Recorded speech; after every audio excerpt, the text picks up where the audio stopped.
ధర్మము చేత అర్థాన్ని, ధర్మం చేత కామాన్ని ముడివేయాలి. ముడివేసి పగటిపూట అంతా అర్ధ సముపార్జనం, సూర్యాస్తమయం అయిపోయిన తర్వాత మనుష్య ప్రాణికి భోగం. కాబట్టి ఆఖరణ రాత్రి నిద్రపోయేటప్పుడు, నిద్ర లేచేటప్పుడు శ్రీహరి శ్రీహరి శ్రీహరి అన్న 3 సార్లు ప్రకటనంగా పైకంటూ లేవాలి. నిద్రపోయేటప్పుడు 11 మాటలు ప్రకటనంగా శివా శివా శివా శివా శివా అంటూ పడుకోవాలి. ఎందుకని? శివకేశవుల సమన్వయంలోనే నీ జీవితం నడుస్తుంది. తిన్నదంతా జీర్ణమై రాత్రి నిద్రపోతే ఇంద్రియాల బడలికంతా శివానుగ్రహంతో తీరుతుంది. విష్ణువు యొక్క అనుగ్రహంతో ధర్మం వైపుకి ఇంద్రియాలన్నీ పనికొస్తాయి. పగలు రాత్రి కూడా శివకేశవుల అనుగ్రహంగా నీ జీవితం సంతోషంగా ఉంటుంది. అలా బ్రతికిన వాడెవరున్నాడో వాడు భక్తి అన్న మాటకు అర్థం ఏమిటంటే ఏది చేస్తున్నా తన శక్తికి మూలాన్ని తలుచుకుంటాడు. అదే శంకరాచార్యుల వారు సౌందర్యలహరిలో చెప్తారు. ఆయన ఏ పని చేస్తూ ఉండనివ్వండి, దీనికి మూలం ఎక్కడుంది అని విచారణ చేస్తాడు. నేను ఇప్పుడు ఉపన్యాసం చెప్పాను అనుకోండి, ఉపన్యాసం కోటేశ్వరరావు గారు చెప్పారంటారు. కోటేశ్వరరావు ఏం చెప్తాడు? కోటేశ్వరరావు ఊపిరి పీలిస్తే కదా ఊపిరి మళ్ళీ వాక్కుగా మారడం.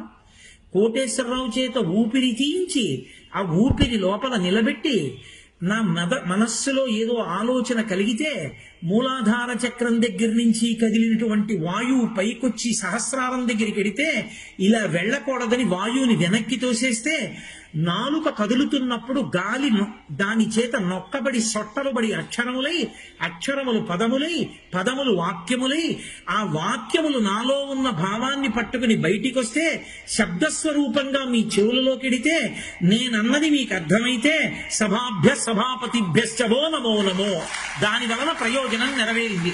కాబట్టి ఇదంతా నడిపినది ఎవరు? పరదేవత. ఆ అమ్మవారు చేయిస్తోంది. కాబట్టి ఏది చేస్తున్నా శక్తి ఎక్కడిది అని తలుచుకున్నవాడెవరున్నాడో వాడు చేస్తున్నదంతా ఈశ్వర పూజయే. వాడు తిన్నాడు, పరమేశ్వరుడే తినిపించాడన్నాడు. జీర్ణం చేసిన వాడు ఈశ్వరుడు, విసర్జింపచేసిన వాడు ఈశ్వరుడు, రాత్రి నిద్ర పట్టించిన వాడు ఈశ్వరుడు.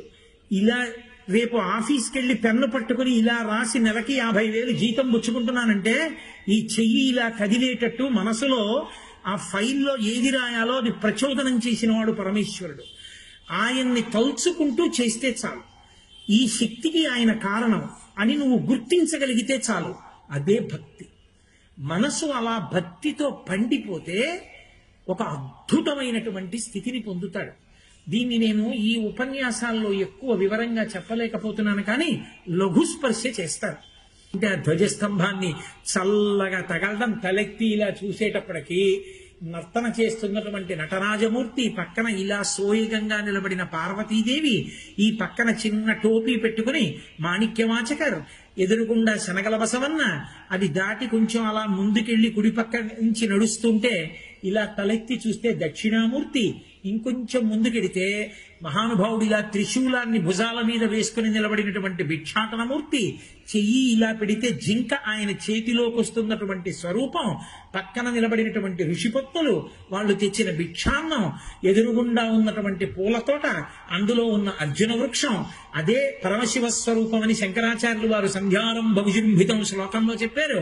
అక్కడే పండితారాధ్య మఠం, దాని ముందు ఉన్నటువంటి పెద్ద బిల్వ వృక్షం, ఆ రావి చెట్టు మధ్యలోంచి పుట్టినటువంటి మామిడి చెట్టు మధ్యలోంచి రావి చెట్టు, ఆ కింద నుంచి బిల్వవృక్షం పైకి లేచి ఈ రెండిటికి తగులుతూ బిల్వవృక్షం, అక్కడే ఉన్నటువంటి ఛత్రపతి శివాజీకి ఖడ్గ ప్రదానం చేస్తున్న మూర్తి, అక్కమ్మ గారి యొక్క గొప్ప విగ్రహం, అటుపక్కన ఉన్నటువంటి ఛత్రపతి శివాజీ కట్టించిన దక్షిణ ద్వారం, అక్కడి నుంచి మెట్లు దిగి మళ్ళీ కిందకొచ్చి శ్రీశైల దేవాలయం యొక్క ఆ ప్రాకారం వంక ఒక్కసారి ఇలా చూస్తే దేవాలయం వంక బంగారు తొడుగు, దానికి మెట్లుగా ఉన్నటువంటి చోట శివలింగాలు, ఆ మంటపం పైనంతా ఎక్కడ చూసినా నందీశ్వరులు. ఇలా కుడి పక్కకి తిరిగితే ఎడం పక్కకి చూసేటప్పటికి వరుసగా 9 దేవాలయాలు గోపురాలతోటి, అష్టమూర్తి తత్వంతో 8 శివలింగాలు, పృథివీ ఆపస్ తేజో వాయు ఆకాశములు 5, సూర్యుడు చంద్రుడు జీవుడు యజమాన లింగంతో కలిపి 8, మోక్షలింగంతో కలిపి 9 గుడులు, ఆ చివర అక్కమ్మ గారి దేవాలయం, ఇటు పక్కకి కుడి పక్కకి చూస్తే పంచపాండవులు ప్రతిష్ఠించిన లింగాలు, అర్ధనారీశ్వర దేవాలయం, వీరభద్రస్వామి దేవాలయం. అలా ముందుకెళ్లి ప్రదక్షిణంగా మళ్లీ కుడి పక్కకి తిరిగితే అనేక బాహువులతో ఆయుధాలు పట్టుకున్నటువంటి వీరభద్రస్వామి. ఇలా ఎడం పక్కకి తల తిప్పితే ఉత్తర ద్వారం, ఎదురుగుండా స్వామివారి అద్దాల మంటపం. కొంచెం ముందుకెళ్లి ఇలా తల తిప్పితే ఒకనాడు శిఖరం దగ్గర పరమేశ్వరుణ్ణి చేపట్టుకుని పైకి లాగుతూ నాకు పాపం లేదు శిఖరం చూశాను కాబట్టని చెప్పిన వేశ్య 2 కళ్ళతో విగ్రహంగా అక్కడే ఉన్నటువంటి స్థితి. అక్కడి నుంచి ఇలా చూస్తే సరస్వతీ కుండం. కొంచెం దాటి ముందుకు వెడితే శంకర భగవత్పాదుల్ని కాపాడినటువంటి లక్ష్మీ నృసింహస్వరూపం. ఆ ఎదురుగుండా ఉన్నటువంటి వృద్ధ మల్లికార్జునుడు. కొంచెం ముందుకెళ్లి కుడి పక్కకి తిరిగి నిలబడితే ఆ త్రిఫల వృక్షం, రావి, మర్రి మరియు మేడి, ఈ 3 రావి, జివ్వి, మేడి కలిసినటువంటి త్రిఫల వృక్షం పెద్ద చెట్టు, దాని చుట్టూ కట్టినటువంటి వేదిక, దాని పక్కన రామచంద్రమూర్తి ప్రతిష్ఠించినటువంటి సహస్రలింగం. ఎడం పక్కకి ఇలా చూస్తే రాజరాజేశ్వర దేవాలయం, రాజరాజేశ్వరి దేవాలయం. కొంచెం మళ్ళీ ముందుకెడితే ఆ క్యూలో వెడుతున్న భక్తులు. అలా వెళ్లి ప్రదక్షిణంగా పక్కన ఉన్నటువంటి ద్వారంలోంచి లోపలికి వెడితే రత్నగర్భ గణపతి. ఆయన్ని దాటితే ఎదురుగుండా ఉన్న గణపతిని దాటి అంతరాలయంలోకి వెడితే నా 2 చేతుల్లో పట్టేసేటంతటి చిన్న జ్యోతిర్లింగం. అక్కడ కూర్చుని నా భార్య బంగారు చెంబుతో అందిస్తుంటే ఇలా ఆవు పాలు పోస్తూనే రుద్రం చెప్తుంటే దోమతెర పెట్టినట్టుగా తెల్లటి పాలు కప్పేస్తుంటే మళ్లీ కాసి మంచినీళ్లు పోస్తే లింగం కడగబడితే మళ్లీ కాస్త పెరుగు తీసి ఎత్తిపోయకుండా దగ్గరగా పెట్టి పోస్తే బిళ్ళలుగా పడి లింగం అంతా తెల్లటి బిళ్ళలతో కప్పబడితే మళ్లీ నేను మంచినీళ్లు పోసి తేనె తీసి పోస్తుంటే చిక్కగా ఎర్రగా తెరపట్టినట్టుగా కిందకి జారి ముద్దగా అది చుట్టూ పట్టుకుని ఉండి లోపల నుంచి నల్లగా లింగం కనబడుతుంటే చమత్కారంగా ఉన్న ఆ స్వరూపాన్ని చూసి మళ్లీ శుద్ధ జలం పోసి దాని మీద చక్కెర పోసేస్తే చక్కెర గోడుగా శివలింగాన్ని కప్పేస్తే మళ్లీ నీళ్లు పోస్తే కన్నం పడుతూ ఆ పంచదారంతా కిందకి దిగిపోతుంటే శివలింగం బయటికి వస్తే ఆ విధంగా నేను పాలు, పెరుగు, నెయ్యి పోసినప్పుడు చిక్కగా ముద్దగా అది దిగి దాని మీద నీళ్లు పోసినప్పుడు అది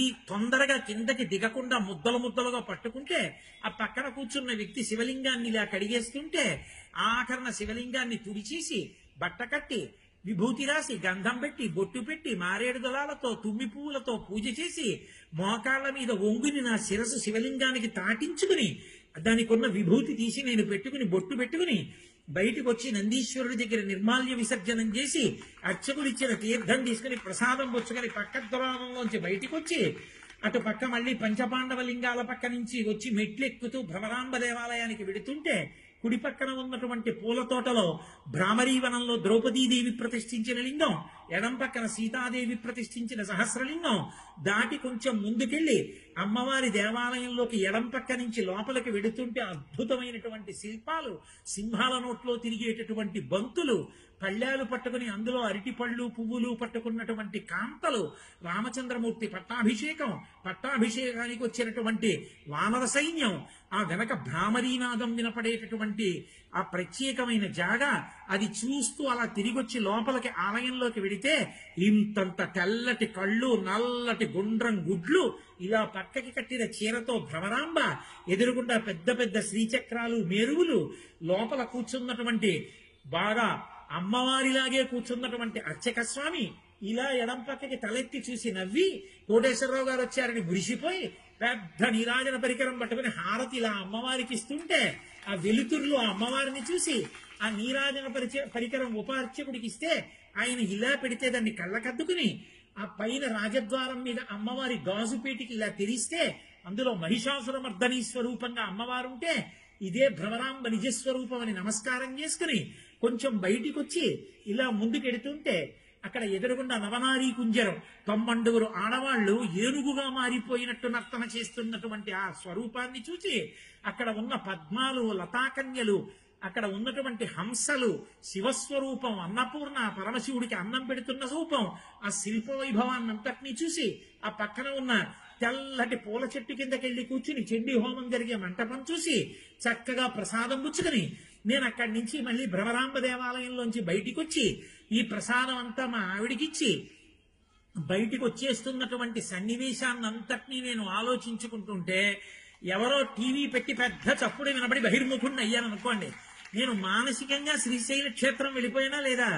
వెళ్ళిపోయి శ్రీశైల దర్శనం అంతా చేసి మల్లికార్జునుడికి అభిషేకం చేసేసుకుని భ్రమరాంబ దర్శనం చేసుకొచ్చేసానా లేదా? మీరు పూజ చేసేటప్పుడు మనసు నిలబెట్టడం కష్టమేమో కానీ మనసు మీ యొక్క వశంలోకి వచ్చేస్తే ఎటు వెళ్ళమంటే అటు వెళ్ళిపోతుంది.